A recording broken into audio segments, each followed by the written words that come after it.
This is our lunch. I cook this for our lunch. My husband, my daughter, and I. So sorry, I'm not really good for my voiceover, but I try my best. Maybe someday get better. So thank you for always watching and visiting my channel. So as you can see, guys, really good.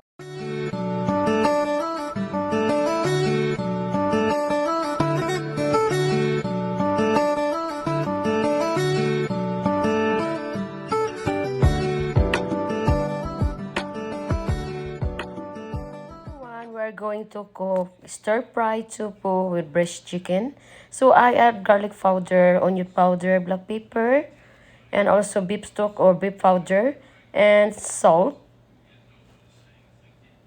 And then 2 tablespoons or 3 tablespoons of cornstarch. And you have to mix it well. And that's a beef stock or beef powder. If you have no beef powder, I love the beef stock or beef powder, chicken powder, it's okay. So now you have to mix it well.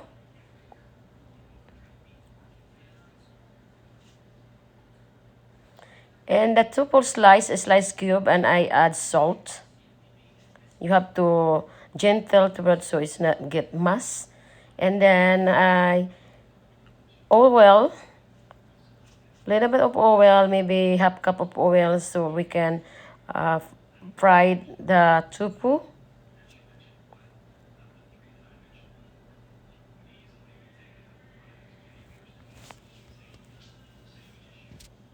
So thank you so much for all your support. Thank you to all. Subscribe, like, share, and please leave comment. Thank you to all silent viewers, subscriber, friends, and family. Thank you so much. Now we have to turn our tofu to if turn light brown. Tofu is really good for you guys. It's very healthy and rich of high fiber. So it's very healthy. You can mix it with beef or pork. It's up to you, whatever, chicken or fish, or only tofu and vegetables.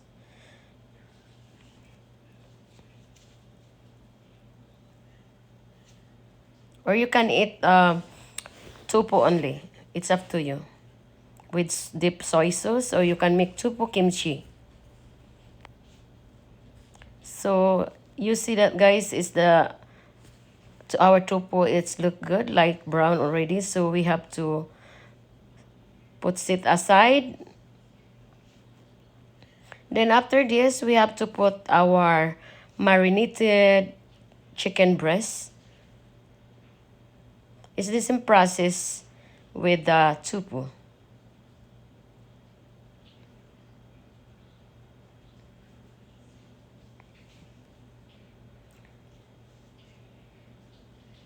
So if you like this video, subscribe and please share. And don't forget to like and leave comment. And please don't skip the ads. Thank you for watching. And don't forget to push the notification bell. So every time I upload my video, you always updated. And sometimes I upload my agenda for my family here, not only the food. Normally it's cooking food, but I try to get mixed so you can see our agenda, our life here in US, our life in Philippines. So I just vacation from the Philippines 1 month and a half. So now our chicken breast is ready.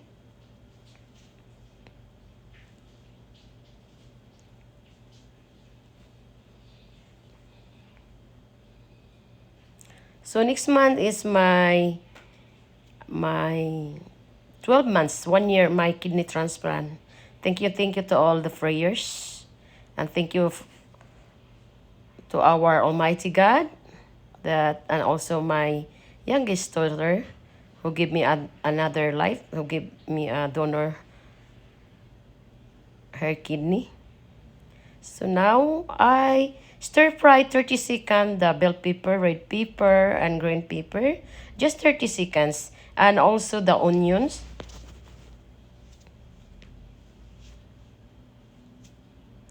So I left some of the onions on the frying pan so I can saute it together with garlic.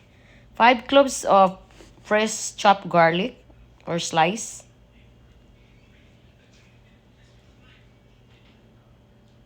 So I put the temperature medium.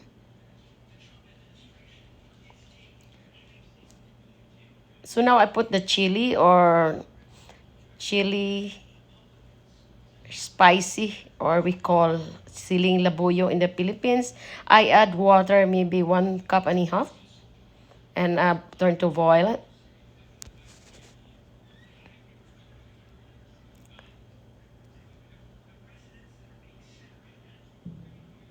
I add oyster sauce, dark soy sauce,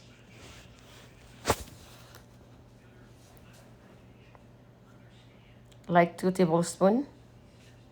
And the oyster sauce like 1.5 tablespoons, and also 3 tablespoons of ketchup. If you have no ketchup, you can add tomato sauce.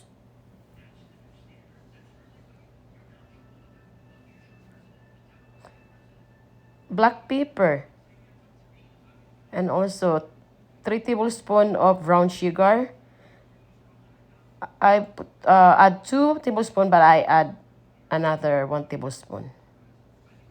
So we have to boil that our sauce to get sticky. Then when you get this sticky, then we have to add our chicken.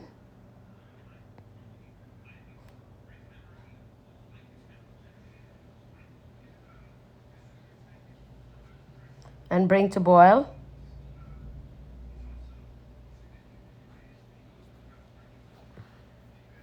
So now our sauce of the chicken is getting sticky. So we have to add our tofu after that.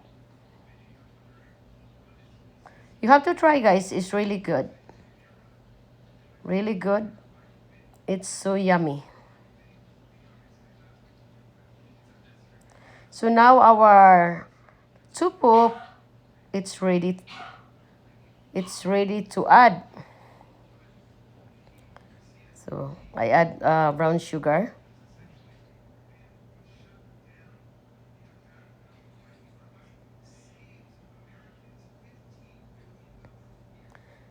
So our sauce is get sticky. So now we have to add our tofu.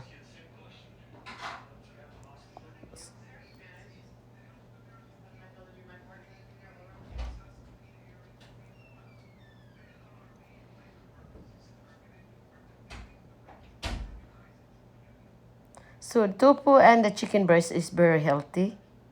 Very healthy. You can add the broccoli if you want. If you have no chicken, I add the bell pepper and onions.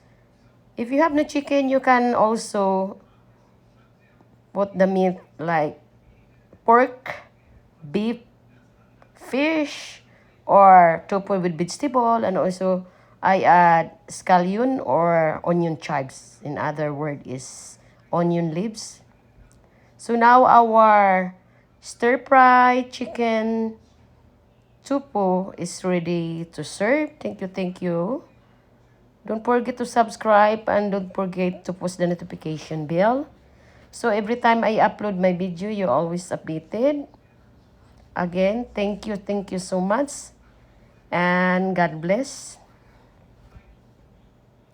So now,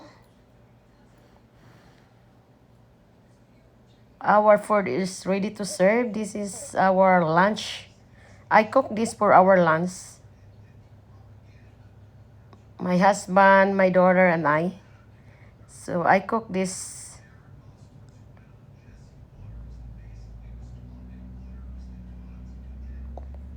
for our lunch. So sorry, I'm not really good for my voiceover, but I try my best. Maybe someday get better. So thank you for always watching and visiting my channel. So as you can see, guys, really good. So guys, let's eat. So, you have to try. It's really good. Very tender. Perfect the taste. It's good. Perfect with the brown rice. Very healthy.